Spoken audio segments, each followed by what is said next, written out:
পলাশপুর গ্রামে জগমোহন তার বউ সোমা এবং ছোট্ট মেয়ে গুড্ডির সঙ্গে থাকত। জগমোহনের কাছে জমি থাকলেও সে জমি চাষের অযোগ্য ছিল। বাড়ির খারাপ পরিস্থিতির কারণে তার বাড়িতে থাকা গরুও তাকে বিক্রি করতে হয়। বাড়ির আর্থিক অবস্থা এতটাই খারাপ দেখে তার বউ সোমা তাকে বলে, তুমি আমার কথাটা শোনো গো, আমাকে জমিদারের বাড়িতে কাজ করতে দাও। ওই বাড়িঘর পরিষ্কার করার কাজই তো করতে হবে। কি হয়েছে বলো তো, ওই কাজটুকু যদি আমি করি সংসার খরচটুকু তো চালিয়ে নিতে পারবো ওর থেকে। এরকম করে বলো না গো, তোমার এই কথা যে আমার হৃদয়কে খুব আঘাত করে। সোমা, তুমি জানো না গো, ওই জমিদারের নজর ঠিক কতটা নোংরা। ওর বাড়িতে কাজ করা সমস্ত স্ত্রীদের ওপর কুনজর দেয়। তাই আমি চাই না তুমি ওখানে গিয়ে ওর কুনজরের শিকার হও। না না, এটা আমি সহ্য করতে পারবো না, আর আমি গ্রামে কাউকে মুখও দেখাতে পারবো না। তাই তুমি ওখানে কাজ করতে যাবে না, এটাই আমার শেষ কথা।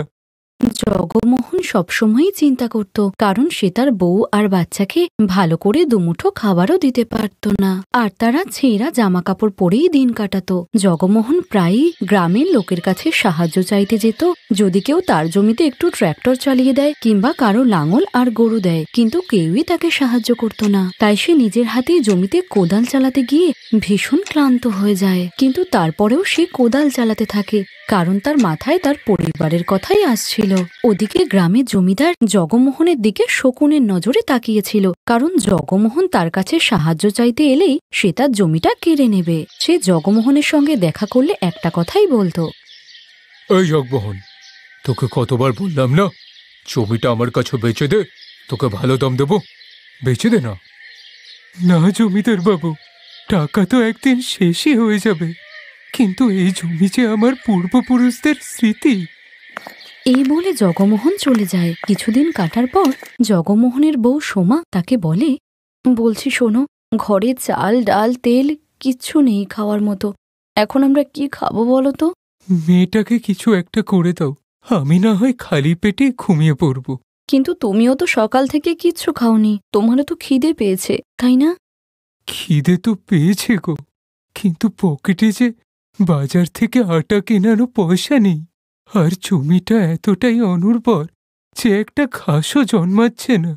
নিজের স্বামীর এমন অবস্থা দেখে সোমার খুব খারাপ লাগে, আর সে স্বামীর কথাগুলো মনে করে তাদের উঠোনে হওয়া ঘাসের দিকে তাকায় আর সেগুলোকে তুলে এনে জলে সিদ্ধ করে। তারপর ঘাসগুলোকে শিলনোড়ায় বেটে তাতে লবণ হলুদ আর মশলা মেশায়। তারপর সেটি রুটির আকারে তৈরি করে চাটুতে বসিয়ে ঘাসের রুটি তৈরি করে।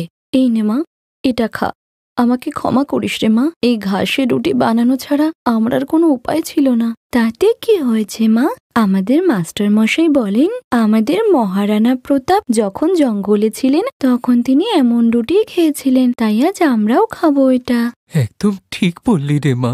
রেনু আর জগমোহন সেই ঘাসের রুটি মুখে দিয়ে সোমাকে বলে, বাহ মা, এটা তো খেতে খুব সুন্দর। হ্যাঁ, এটা যে খেতে দারুণ হয়েছে।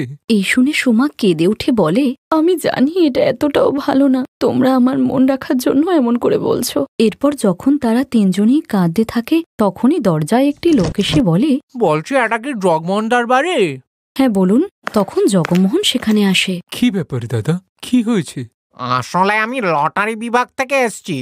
কিছু মাস আগে আপনি যে লটারির টিকিটটা কেটেছিলেন, আজ তার রেজাল্ট বেরিয়েছে, আর যাতে আপনি পেয়েছেন 25 লাখ। 25 লাখ টাকা? আর সাথে? হ্যাঁ, আর সাথেই খাবারটাও আমাদের কোম্পানির তরফ থেকে। এই কথা শুনে সোমা, জগমোহন আর রেনু খুব খুশি হয়। এরপর জগমোহন নিজের জমিতে ট্র্যাক্টর চালিয়ে তার পাথুরে জমিকে চাষের উপযুক্ত করে তোলে। সে জমিতে অনেক ফসল ফলায়, সেই সঙ্গে পাকা একটি বাড়িও তৈরি করে, আর শহর থেকে উন্নত মানের সার এনে নিজের জমিতে ছড়ায়, যার কারণে তার জমির ফসল খুব ভালো হয় আর তার অনেক লাভও হয়। আর দেখতে দেখতে জগমোহন ওই গ্রামের সবচেয়ে ধনী ব্যক্তি হয়। এখন সে তার পরিবারের সব ইচ্ছে পূরণ করে